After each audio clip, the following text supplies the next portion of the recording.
umuntu wese agira icyo bita profile. Every person is to have what we call profile. Ikintu kanaka wamubona ukakimuvuga. Something you may see to that person and speak about. Ari umuntu ngayo tinya dutangiye kuvuga amakuru ya papa wiwe. Is a person who can be afraid as you start telling the stories of his father. Ari umuntu yotinya dutangiye kuvuga amakuru ya mama wiwe. A person should be afraid as you start talking the stories of his father. Ari umuntu yotinya dutangiye kuvuga amakuru yiwe yo muri quartier. When you start talking about your stories in Ari court. umukobwa bavuga ngo numukobwa mwiza. Ariko akubita imitwe abasore bose bo mu quartier you know that. Bisigura ngo abantu bose dufise ivyo batuvugako. Now everyone has one people. Ariko ari abantu bokumva ivyabo.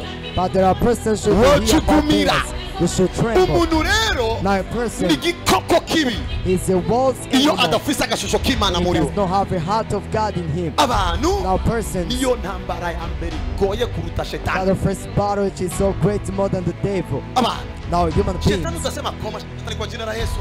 You may speak beat in Jesus' name. But for person he asks the energy for you to defeat human beings. It asks various strategies.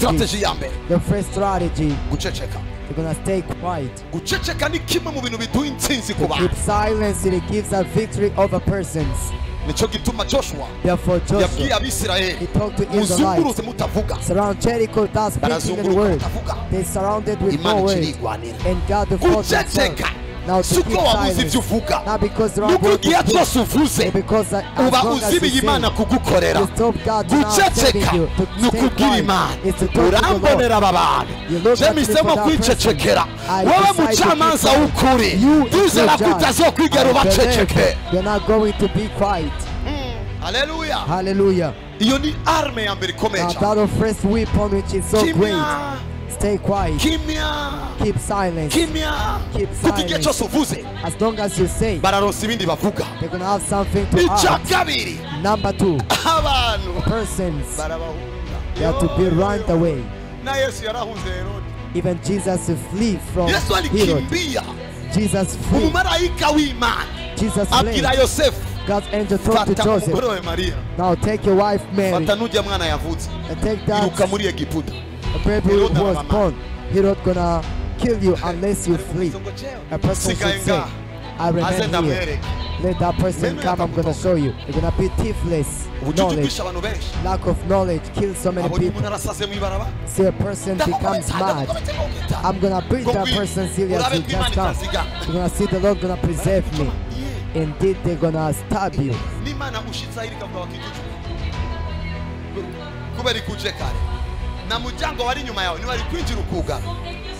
You should flee. Hallelujah. Praise the Lord.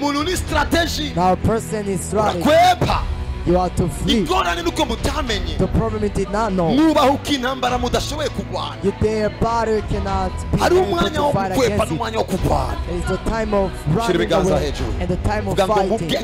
Say, give me knowledge, Lord, and give me to use it.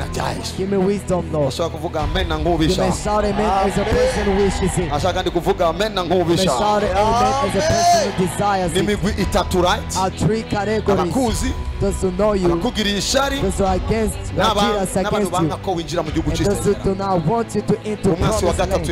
Now the third enemy before praying for you, the devil. The Bible says those they fight against are not human beings. Talk to your neighbor. And not those we each other. And those we fight against. Now say, I see you soon. Hallelujah. I'm to end. Have you heard about this? The Bible says those we fight against. The devil is not the one we run away. We're going to resist. But one who's going to resist. We're going to resist the devil with not having knowledge of fighting against him. You're going to end you possessing pregnancy of twins. Lift up your hands. Say, I receive the knowledge and power in the name of Jesus. Ephesians 6:12. For our struggle is not against the flesh, but with physical opponents, against the rulers, against the powers, against the worldly forces of this darkness. talk to your friend, this is a spiritual battle. Say, even you were born by God. You are the spirit. Say, I see you soon and very soon. All those who beat your father and mother, you're gonna finish them. You're gonna finish them. You're gonna finish them. Say, let me tell you something. After this teaching, I see you. You know more having a faith, but you conquer in Jesus' name. No more fear, but you conquer in Jesus' name. In Luke 10:19, I give you power to trample on snake and scorpion. Ask to your friend, the prophet has a question to be asked to you. Where is to hell? Say, where is it?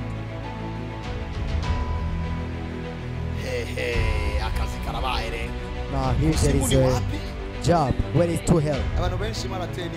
So many people, you got ashamed. Sometimes you think to hell is in the pit. All those you bury, they go into the pit or to hell. When an angel was coming down from heaven, he was told from the second heaven before reaching to the first one. To hell is in the air, but they understand you. The world is surrounded. When I said that to hell is here, when it surrounds, to hell has moved to your head. Listen this. Now to hell, it is there. But the spirit world, I give you authority to trample on snakes and scorpions. Those are not the birds. A divine knowledge. The Bible says, we sit with God in the heavenly place. This is how we trample. Because you are in the first world. And trample things from the second world. Second heaven. Who understand what I'm saying? And you are not to the second heaven. And I say, trample on the devil. You are preparing a mat. I decree and I declare. Imani kutuze mjuru ya gatatu. Imani kutuze mjuru ya gatatu. Imani kutuze mjuru ya gatatu. Kugira ngo uhonyore ivyo arabigonyora mu izina rya Yesu. Amen. Amen. Ivuga ngo twicaranye na Kristo Yesu. Ahantu ho mu ijuru. Aho niho duhonyora guca. Biraguca. Biraguca. Ngo kuvuye umunsi nibavuga ngo duhonyore zohagarara muri Yesu Kristo ndamuhonyorere munsi ibirenge byanjye. Vuga ngo ijambo ry'Imana riravuga. Umwami yabwiye umwami wanje icara iburyo bwanje kugezaho abansi bawe bose ndabashira munsi ibirenge byawe. Vuga ngo adresse ya shetani munsi ibirenge byanjye byo mu buryo bw'impaya. Nene yawe iranyemeje ko ndiko ndibwira. Hallelujah. Hallelujah. Niko bisigura. That's how it means. Ariko nga. But here. Here. This is where we bring sweet potatoes in ingora and kumenya. Lift up your right hand up. Say, I destroy as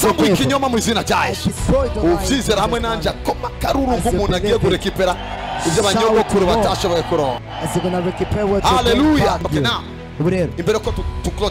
Before ending this teaching, write down these weapons. You're gonna know how to use them. The first weapon a Christian has to wear. Ephesians 6. I'm to give you the secret of weapons and how we use them. I bless your life. Ephesians 6:13. I'm to pray. I'm to tell you the weapons you're gonna go back with it.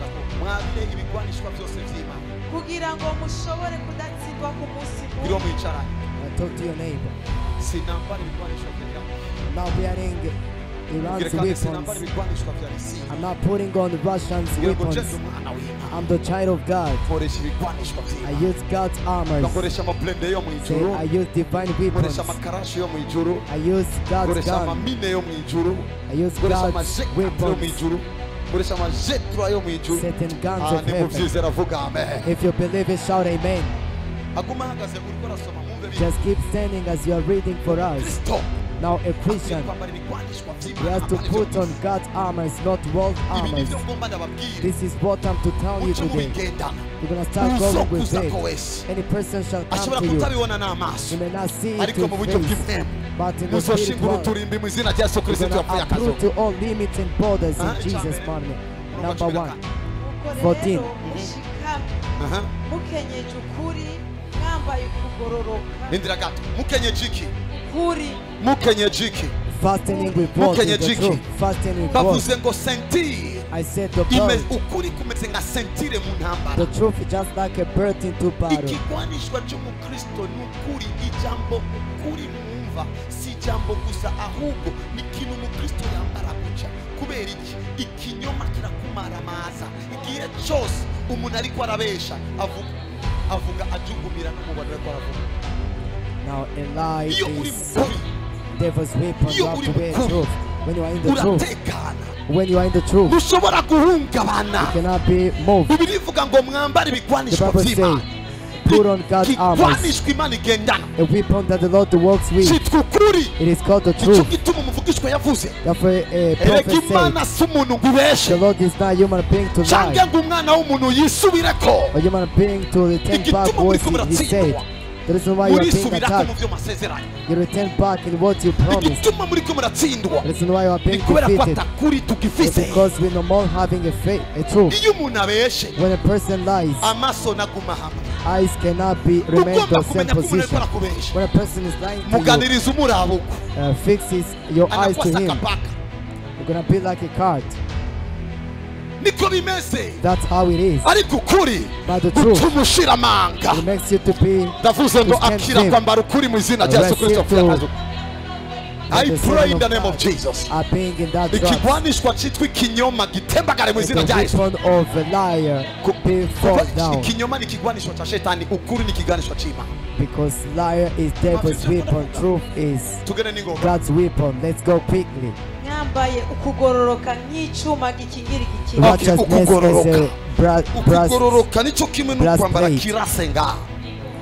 Just like to wear something on your chest. And the devil is to attack you. He attacks in your heart. When your heart in your heart, you cannot come in the church. But a righteous man, even with a new hope, even everything finishes. And David says, since I was young, I'm old, I've never seen a righteous man being abandoned. That means when they lie against you, you're a righteous man. See that this liar, they're not gonna finish it because a righteous man cannot be abandoned. I pray for you to put on righteousness.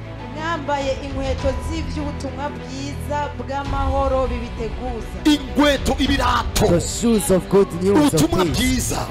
Kugendera mu kuri k'ubutumwa bwiza. The truth of the good news. Nobo gutega mawa. Even they should attack your tongues.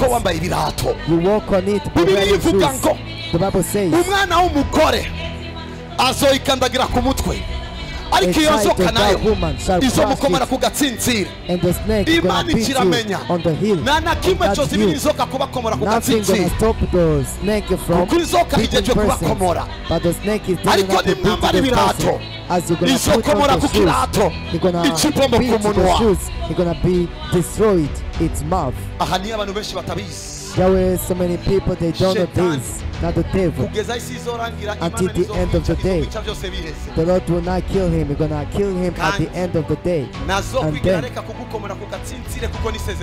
And he will always be beating you on the heel because this is the promise he has. Yes, if you're gonna walk on the truth of the good news, when he brings its mouth,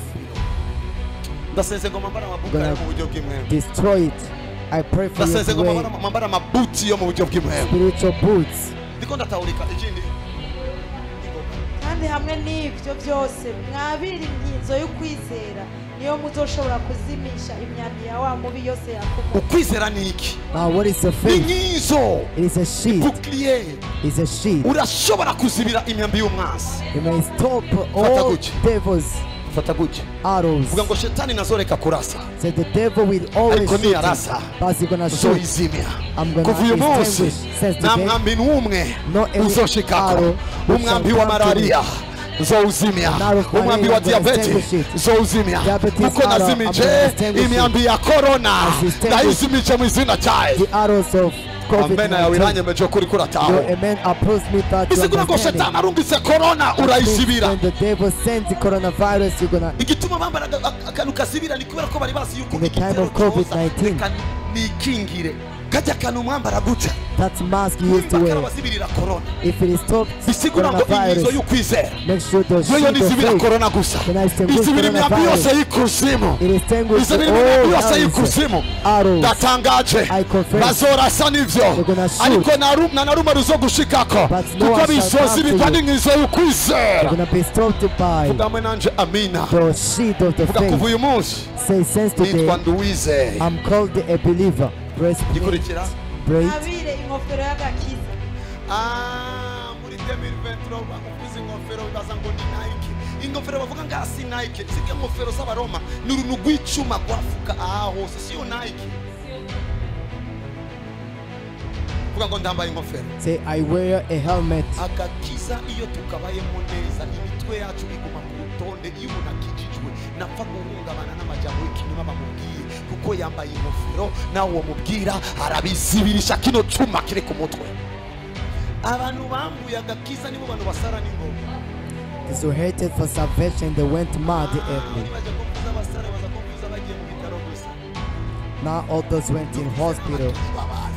We've gotten Christians who went mad. They do something and anything.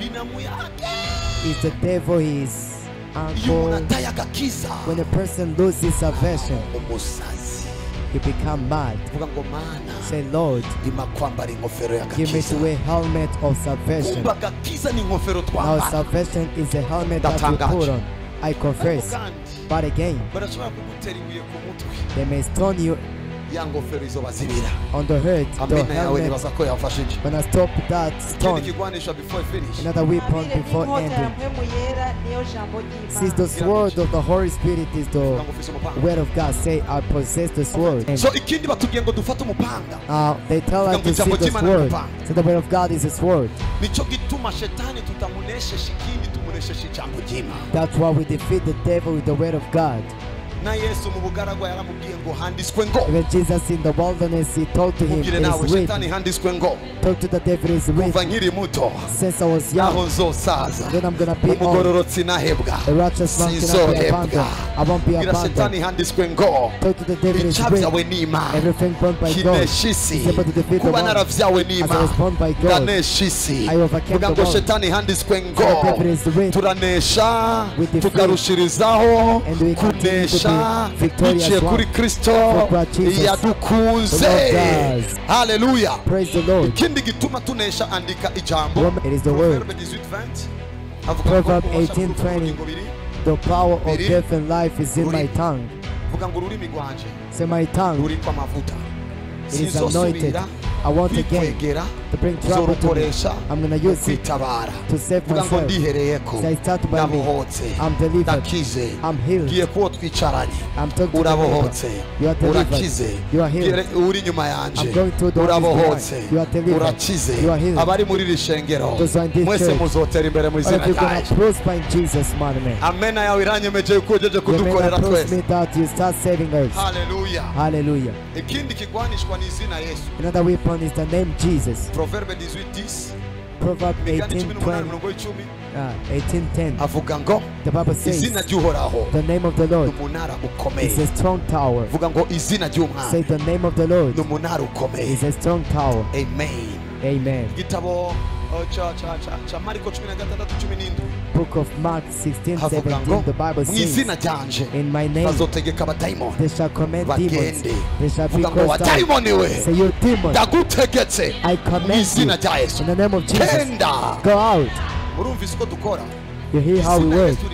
Now the name Jesus has a role. We take refuge in it because it's a strong tower. Hallelujah. Amen. Hallelujah. Amen. Hallelujah. Amen. Hallelujah.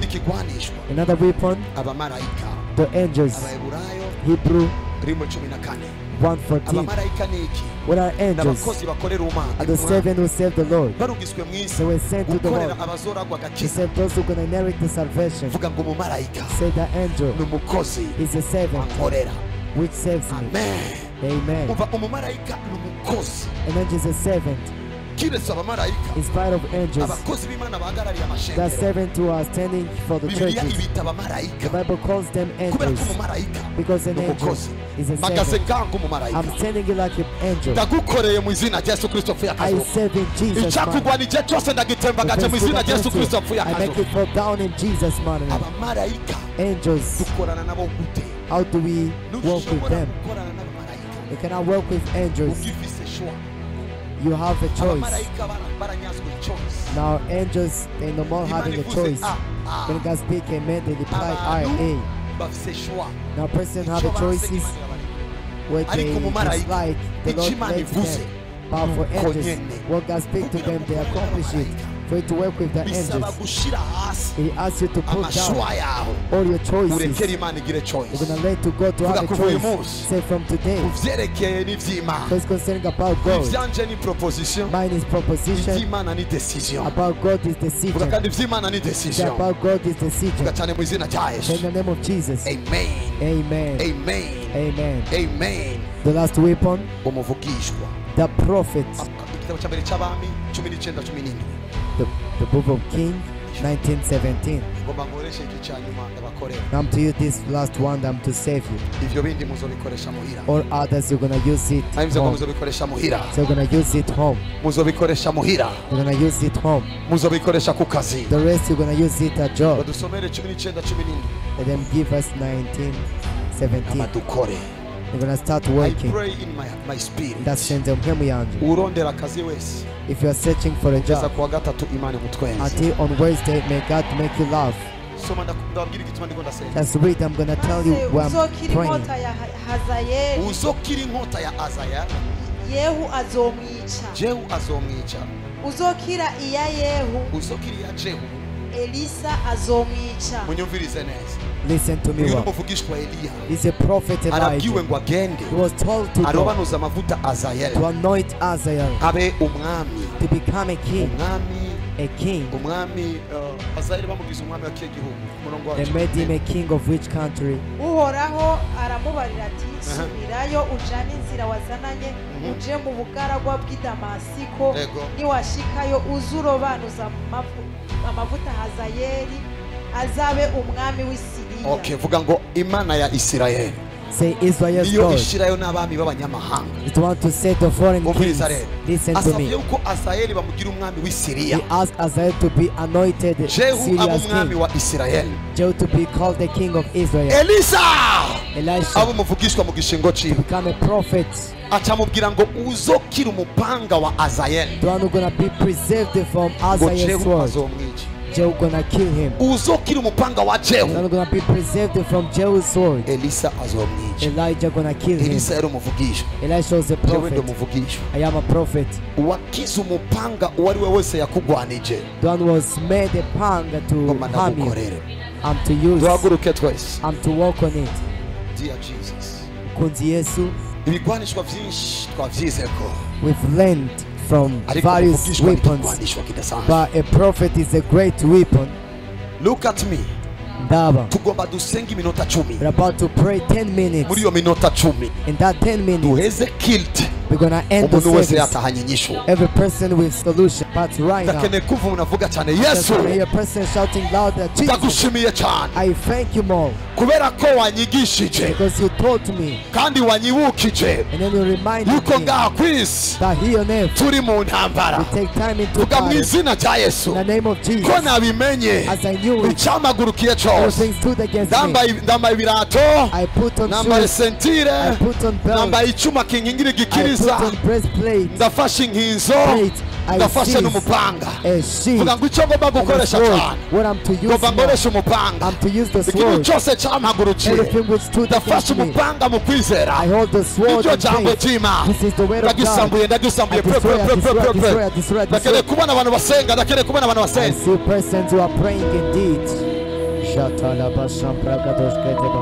le bragaduskete palagadoskete kebadia repashata palagadoskete ba rabashete ramasata le bragaduskoto palagaduskebade repashata palagadoskete ba lemprikidiskete palagaduskebadi repashata palagadoskete kebada lembragaduskete palagadoskete badia rabashata palagadoskete baya ratosha bragaduskete kebade repanda palagadoskete kebadia ramanda palagadoskete kebaya rantala palagadoskete kebade lepashata palagadoskete kebadia mantala palagadoskete baya repashata palagadoskebade repanda palagadoskete kebadia rabashata maya rabashete maya rabashata maya lembragadoskete kebadia mambragadoskote palagadoskebade repanda palagadoskete kebadia mantala palagadoskete kebaya repashata palagadoskete bade lambrikidiskete palagadoskete badia rabashata palagadoskete bade lembragadoskote palagadoskete baya rabashata palagadoskete bade lembragadoskote palagadoskete baya